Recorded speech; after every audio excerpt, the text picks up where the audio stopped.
Cordial saludo. Bienvenidos de nueva cuenta a este su espacio de temas y problemas literarios. Yo soy Sundiata Keita, escritor, representante del subsector Escritores Independientes dentro del Consejo Distrital de Literatura de la ciudad de Medellín. Actualmente, en este episodio y a propósito de toda esta cobertura institucional que tiene la cultura, durante esta semana, concretamente el día 14 de mayo, se llevó a cabo este evento de encuentros regionales por la cultura, discusión pues respecto del marco normativo de la ley 397 del 97, que acá en Colombia es la Ley General de Cultura, ¿cierto? Fue unos encuentros regionales, esta fue Eje Cafetero, aunque se han dado en diferentes lugares de la geografía nacional. Al margen de esta precisión espacial de la situación y de este ministerio, esto da pie a reflexionar frente al papel del Estado como garante y como mecenas de la cultura, ¿cierto? Y cómo se relaciona esto metaliterariamente con el escritor. En uno de los episodios anteriores habíamos hablado someramente alrededor del asunto del marketing y la literatura, ¿cierto? Enfocados más a un plano, por supuesto, del mercado y de lo privado, específicamente. Entonces, al margen de las valiosas reflexiones que se dieron en este encuentro organizado por el Ministerio de las Culturas, las Artes y los Saberes, dado que actualmente la visión del establecimiento frente a la cultura la concibe como un asunto plural, por eso se habla en plural, se habla todo pues de esa manera, dado que se rebasa un poco el origen eurocéntrico del término cultura y se amplía a diferentes manifestaciones de pues, los diferentes grupos étnicos y poblacionales que conforman este país y buena parte de los países de América Latina,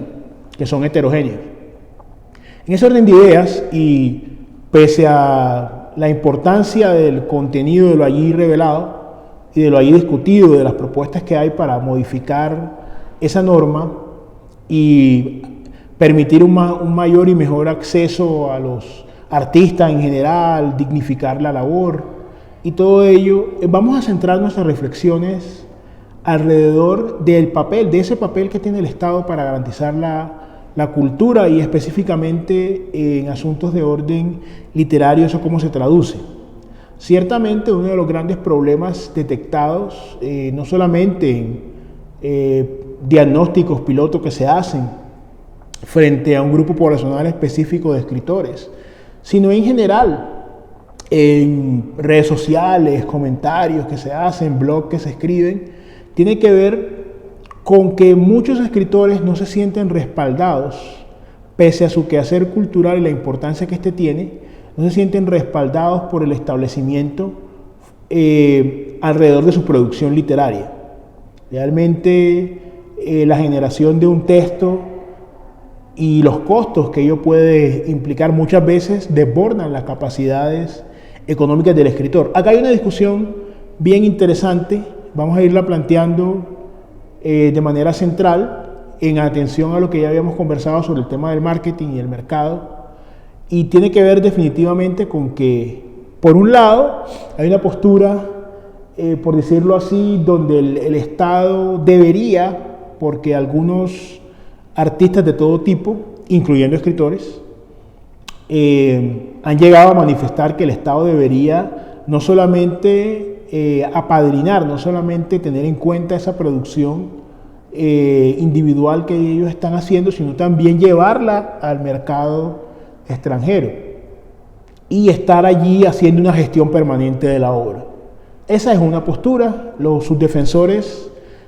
básicamente enarbolan esta bandera debido a que consideran que al transformar la cultura de los pueblos y desde el punto de vista literario, al hacer aportaciones, al dejar sus obras como legado, como patrimonio, y teniendo el Estado unos recursos públicos destinados al rubro cultura, para ellos lo más natural es que el Estado haga una gestión completa de esa obra. Esa es una postura. Hay una postura opuesta en la que manifiesta que realmente el Estado no tiene ninguna obligación de orden,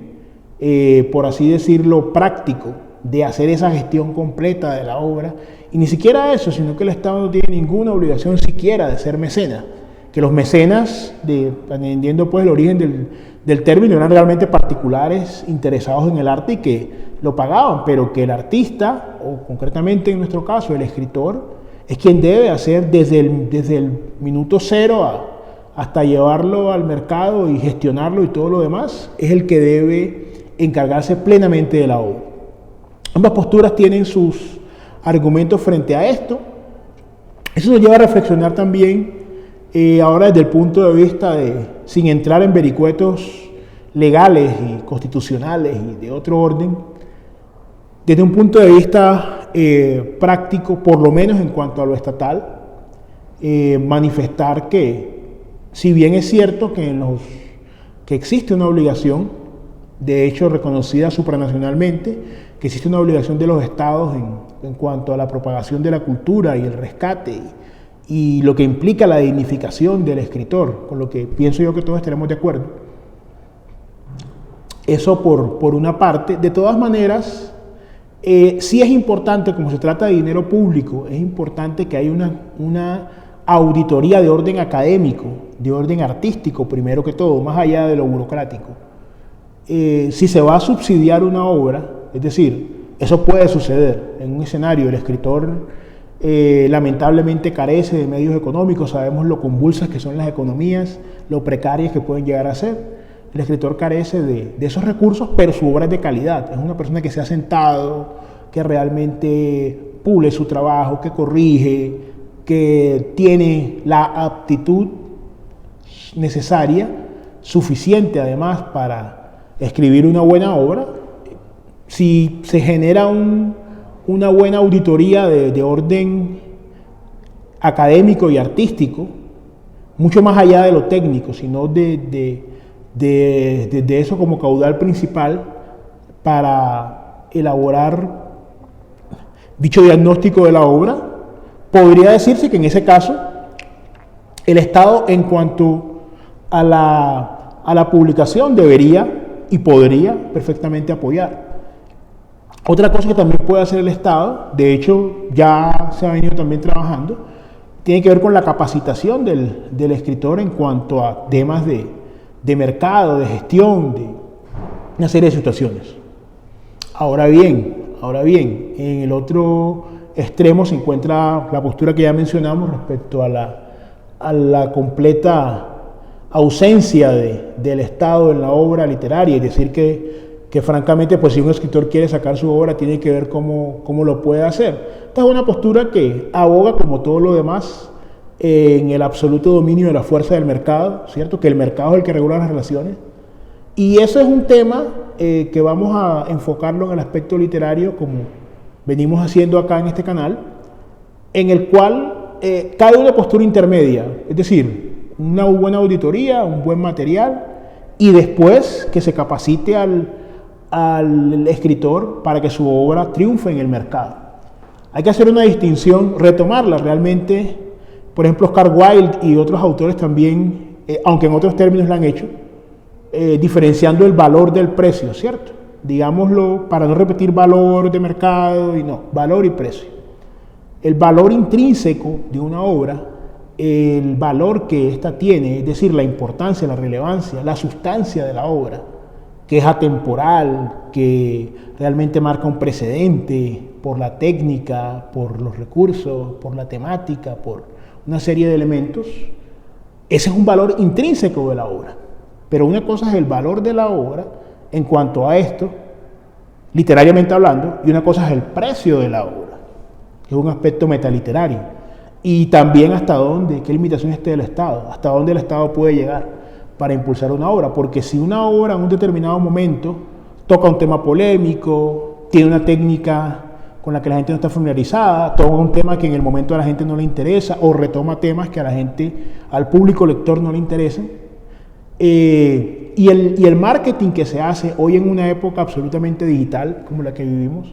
no es el adecuado. Esa obra puede sencillamente, a nivel de precio, es decir, a nivel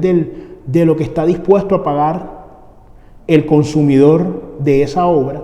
¿cierto? Siendo todos oferentes y consumidores en un sistema de mercado, puede no tener realmente un precio que de alguna manera represente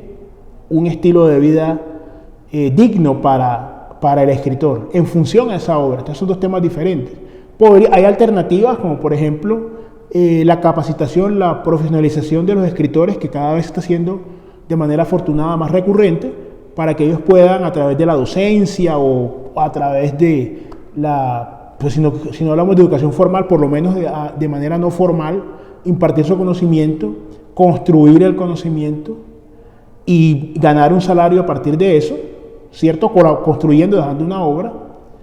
Y también hay que insistir en la capacitación para que puedan proyectar ese conocimiento y esa obra literaria del sector privado. Porque evidentemente es muy difícil